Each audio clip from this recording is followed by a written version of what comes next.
Welcome to Come and See, your podcast for finding truth in a world of chaos. Brought to you by All for Jesus Living Waters Ministry. With host and founder Richard Case and co-host and retreat leader Kathy Ricconi. Today is our special guest day, where we will hear from a friend of the ministry who will share their insight and stories on truth in this chaotic world. And now your host, Richard Case.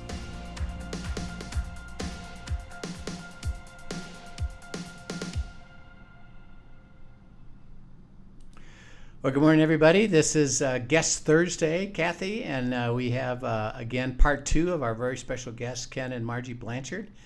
They reside in San Diego area, California, but they spend their summers up in Skaneateles, called Skaneateles, New York, and we learned last time from you two that been married 60 years. Yes, if anyone missed that episode, you should go back and hear just the wisdom that these two have spoken to all of us. And that they've learned how to be a team, and they enjoy walking with Christ and the life that God has blessed them with, and they continue to receive it. And last time you mentioned about, you said, Ken and Margie, you make decisions, particularly some financial things around the blessing of your family and putting legacy together. And you guys, I know, are sitting in your place in a lake, Skaneateles, New York. Margie, why don't you tell the audience a little bit of history about that, and where that's meant in your life, and then how you and Ken embraced it, and what you now do with it with your family. And of course, I know friends are. I've actually been there and enjoyed that beautiful place. So share a little bit about that. Well, when I was about 7 years old, my dad and mom, who really loved camping, purchased 300 feet of lake frontage, which had no road and no electricity. And we camped out in a big MASH tent for about 4 years. And it was during the time when polio was an epidemic. And you really couldn't go to public beaches. It was such a scary time. So my father, reluctantly, but did embrace my mom staying here in the lake with us. And he would come up on Wednesday night. We lived in Binghamton, and on the weekends. So the very 1949 was a beautiful summer. First summer we stayed here all summer. And it was ideal. It was wonderful camping, and eventually they put a road in. Eventually we got electricity. Eventually we built a little house on the tent platform. And when I was a teenager, I think age 17, no phone, of course, ever, we built a larger cottage, which is our family main cottage today. Ken and I, because we were in the university and had the summers off, we eventually bought another cottage. It just wasn't fair for us to monopolize. So we bought another cottage that has been our, and shared that with a family, and then built our own cottage that we're in right now.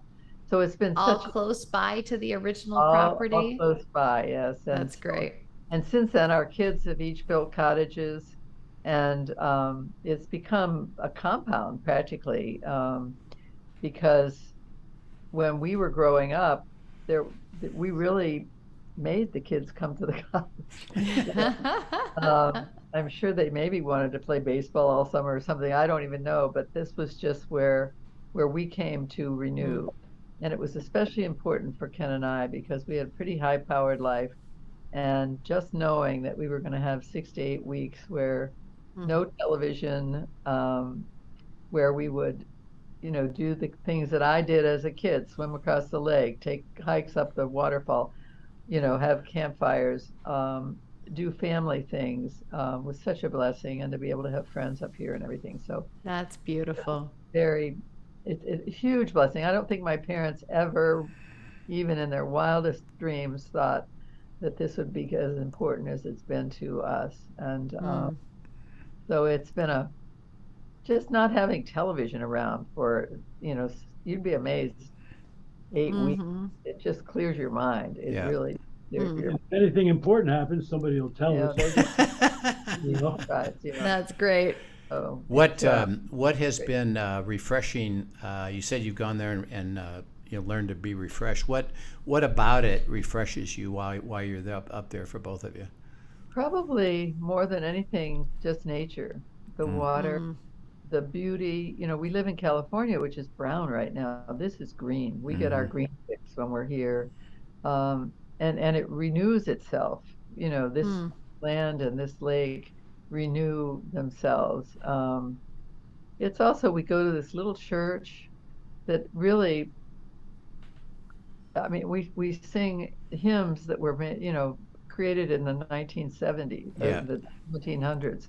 The church service is, my mother used to say, this is where the real people live. These are the farmers, and Ah. the people and that's been a very sweet thing also, is to be part of this little church up Part of here. the service, they have announcements, joys and concerns, and people shout out, Yeah, I love it. Al has been sick, and we need We've prayers. got a family of skunks living in the car.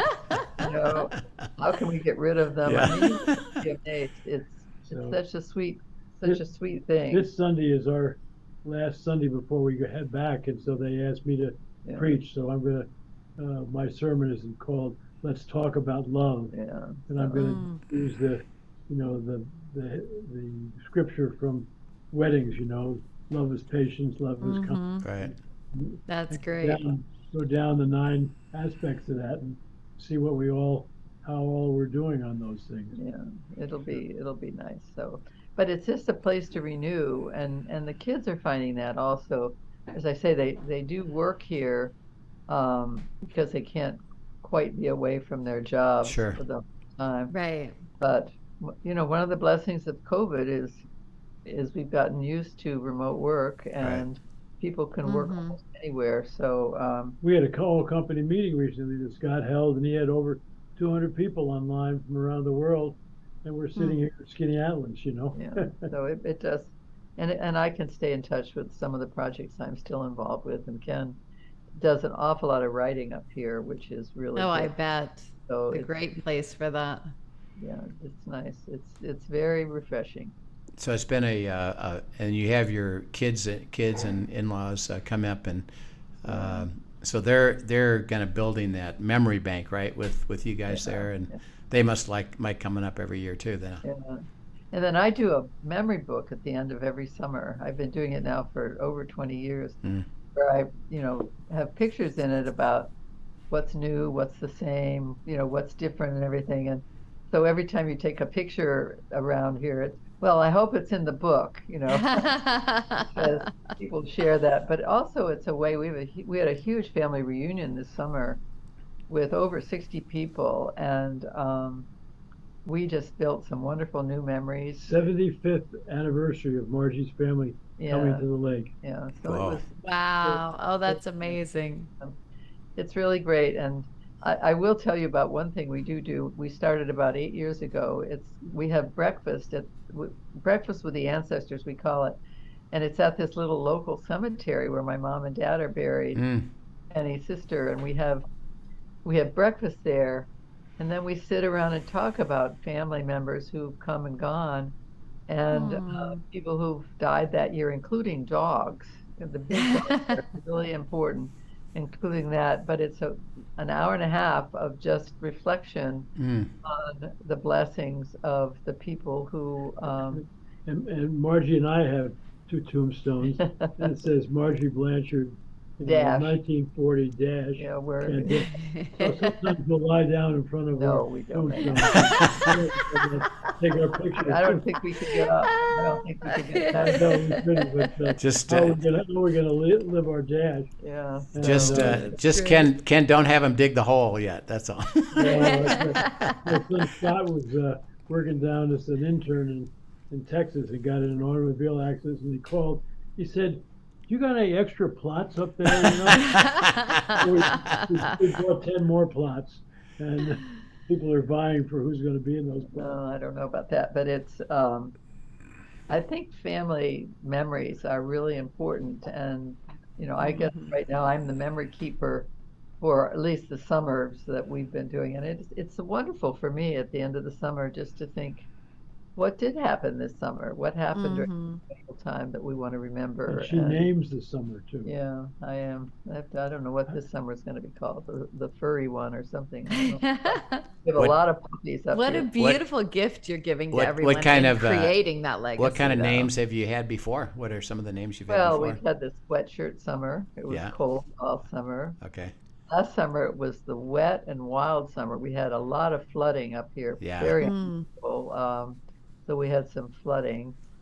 Those kinds of just things that will that's help. fun.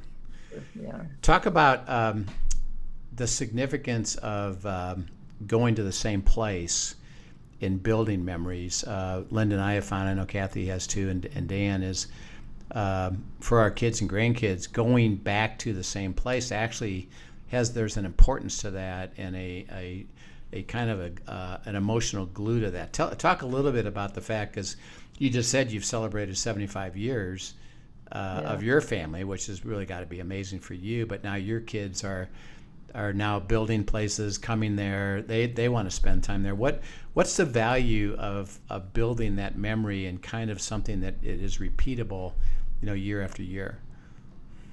I think the way to see it is to watch what your grandchildren do when they have a guest here. Like Debbie's son, who's 16, had a guest here for about a week. And it's interesting to watch, what does he want his guest to experience? And then that gives you an idea of what's really meaningful. I did this before the week's over, having a hike up to the little store, climbing the waterfalls, having a sing-along at the beach, collecting different specimens of bugs and stuff like that. Various things that it's meaningful for kids, that meaningful for teenagers to know, that their parents and their grandparents have been here too. And so I think it's a solid foundation for kids on some level. And I love watching, we've got to have that last ride into town where on the way back, we stop the boat and we swim. We get out of the boat and we jump into the deepest water and swim. And I love watching what are the kids wanting their friends to experience. Yeah. You really get to see that, and I think it's just rituals. Yeah. There's something about rituals. Yeah. Traditions. Just that beauty of tradition, right? Even this ritual of this breakfast with the ancestors, that was a tough one to start. And the first year, the kids said, "Oh, that is gross. We are not doing that," that kind of thing. And so about 15 people came that year, but then the next year, 25 people came. And, we got to talk about, so just getting things started and then saying they're important. Let's do it for the family. Let's do this reunion to mark, the family investment and time. I think is grounding. Not everybody can do it, and some people would not want to go to the same place every single year. But for us, we have such a busy life that going to that same place every year really means a lot to us. Yeah. This is a very special lake. Skinny Atlas in Iroquois means long lake. So the lake is 17 miles long, 3/4 of a mile wide, 350 feet deep. Whoa. And, oh, wow. We just pump the water up the hill and drink it. I mean, it's that clean. Yeah, so it's a special place. So it's a pretty special place. Yeah. And where exactly is that in New York? It's right in between Syracuse and Cornell. Okay. Yeah, it's in that central New York where the Finger Lakes are. They hang down, they hang down like that, and it's not very built up here yet. Oh, that's nice. Yeah. Very nice. Yeah. And last time you also mentioned the movie called The Mulligan. So why don't you two share about, what was the genesis of that? How did that come about? And then what's the meaning of it and why this would be such a good thing. And I think isn't it available now where you can actually download it? Yes, you can buy DVDs at Walmart's now and all. And so I met Wally Armstrong probably 20 years ago, and he was a top PGA player and teacher. For years, almost 20 years, he had the lowest 4-round score for a first-time entrant. It's in the Masters in Augusta. Oh, wow. He was 8 under par, and so when I met him, I said, "What are you up to, Wally?" He said, "Well, I started the Mulligan Golf School." I said, "Mulligan Golf School? What's that?" He said, "It's about teaching young people about faith." And I said, "How's that about Mulligan?" He said, "Well, Jesus is the greatest mulligan of all time, because if you know anything about golf, if you hit a lousy drive in the first hole, if you got nice people, they say, why don't you do a do-over?" And the Lord's continually willing to give us do-overs, And so I said, "God, we got to write a book about that." So I went to Callaway Gardens in Georgia with him for 3 days and interviewed him and all, flew back out to California and was sidetracked. And then we have a golf group that's faith-based, and the head of it called and said, we have our meeting in about 3 weeks. You have a book I can send people that they could read, a new one. I said, "Yeah, this book, The Mulligan."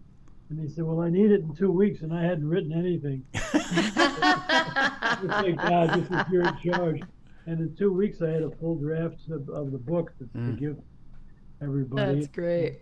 So it's really good. And then this filmmaker, Rick Eldridge, he got a copy a few years ago, and he said, and he had done the Bobby Jones story and The Ultimate Gift and a bunch of really good faith-based type movies, and he said, "We got to make this into a movie." And he got Pat Boone to play the lead role in the movie, and he's 87 years old. And so Wow. Margie said it's about this uptight businessman who's been separated from his wife for 5 years, hasn't talked to his son and all, and he goes to this golf tournament to meet a Chinese a president of a company that they want to work with, and he gets Tom Lehman as his pro, and Lehman's a wonderful faith-based guy, and so he's late to tee off, and he's playing terrible the front 9, and then 9th hole he hits a great drive and a great 4-iron. He's about 4 feet from the cup, and if he knocks it in, it'll be a 2, an eagle for his team. And Lehman's down measuring it, and he gets up and he misses the putt, and he takes his putter and breaks it over his knee and throws it into the sand trap. And Lehman's waiting for him by the 10th hole, and he says to him, "Paul, we haven't talked much the first 9, but to be honest with you, you're not that good to get that mad." I've noticed That's great. People have trouble with their golf game, also have trouble with their life. And there's a fellow that sits up on the porch of the clubhouse. We call him the old pro, Will Dunn. Go and see him. He'll straighten out your life and your golf. And Will Dunn is Pat Boone. And That's great. To see him slowly bring this guy along and share the gospel, because one round he says, "Okay, Paul, we're going to play a special round today. You can take a mulligan on any shot you want." He said, what do you mean?" He said, "That's just for the first tee." He said, "No, today you can take a putt over anything." So he said, "This is going to be interesting." And he ends up shooting the best round of his life. And the old pro sitting with him in the 18th says, "Paul, why do you think you played so well?" He said, "Well, I knew if I made a mistake, I would be forgiven." He said, "How would you like to be forgiven every day of your life?" He said, "That'd be great. What do I have to do?" He said, "Not about doing, it's believing." He said, "What?" He said, "Jesus." He said, "Look, don't get religious with me." He said, "I'm not, but the Lord sent Jesus down to play the perfect golf round. Here's your scorecard, 1830, just sign it and test it, and he'll be waiting for you on the first tee, because he'll give you mulligans all the time."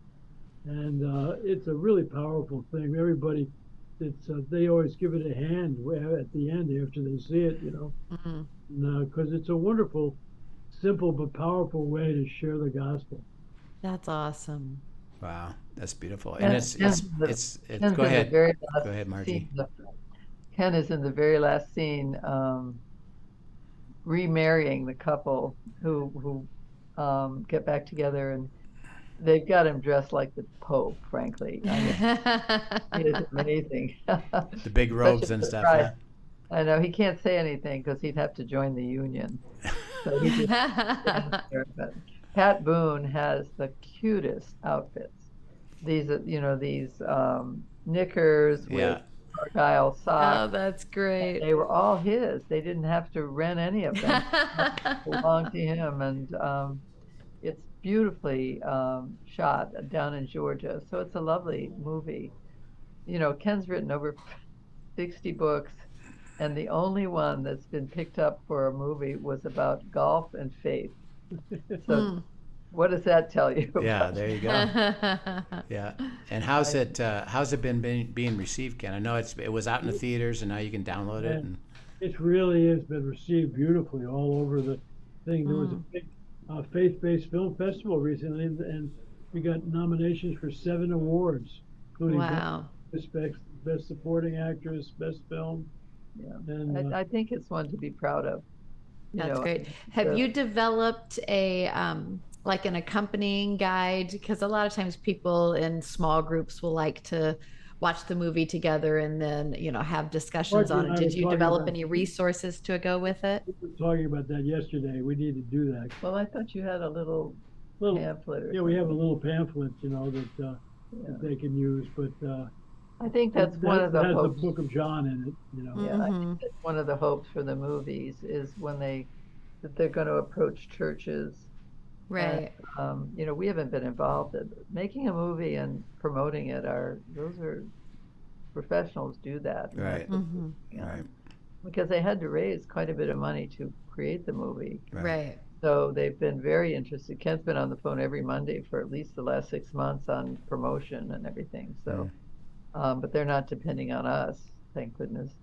But it could make a nice difference. There have been some very good Christian movies out, and I think hopefully this joins the ranks of Well, that. people are sort of saying this is in the genre of The Chosen, I mean, it's I don't know. that high quality, Yeah, that's Yeah. great. Yeah. And talk a little bit about the message. When you talk about the do-over, forgiveness, how about now? We say in our ministry, how about now?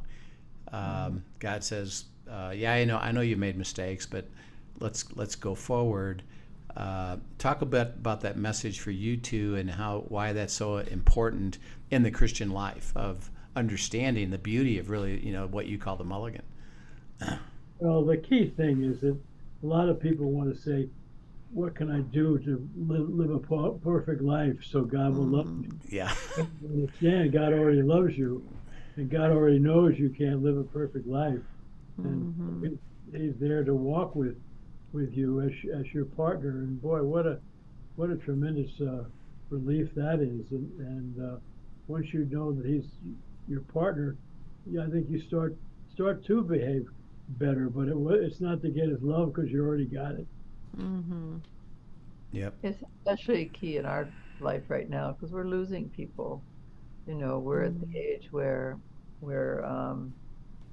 people's lives are being changed pretty dramatically as they lose a spouse. And I think, if anything, it's helping us believe there's some comfort in that, and people are going to, have God as their coach through this. But also, it's important for us to stay in touch with those folks too. Yeah. It's just a new stage in our lives, and as there's one stage which is I can still do it. I can still ski that Black Diamond Hill, or I can still do that. Right. That's one stage in life, and then the next stage is, well, I could do it, but I shouldn't do it. Right. Our investment person says there's 3 stages. One is go, the next one is slow go, and the third is no go. Sort of entering slow go, and where you can't do everything or shouldn't do every single thing, but that slows you down enough to, I think, appreciate some of the things that maybe you just brushed by in the past. Right. That's great. And then we need to realize that you get to no go, people need extra attention and help, and you really need to let people help you, you know, to more or less surrender that, you know, that I can do anything. And that's a difficult stage Yep. for a lot of people. And I just keep thinking, like all of life, you know, I broke my hand this summer doing a stupid fall, but it's caused me to be more cautious and to be more realizing that I need to be more careful, but I also need to be more attentive to other people. So it's different stages. Yeah. As you head back to California, what are your new projects that you're both working on? What are you doing as you're heading back into the fall and winter back in California? Well, I'm trying to finish up a book with my son Scott, Yeah. kind of called Blanchard on Leadership. It's a family affair. Uh-huh.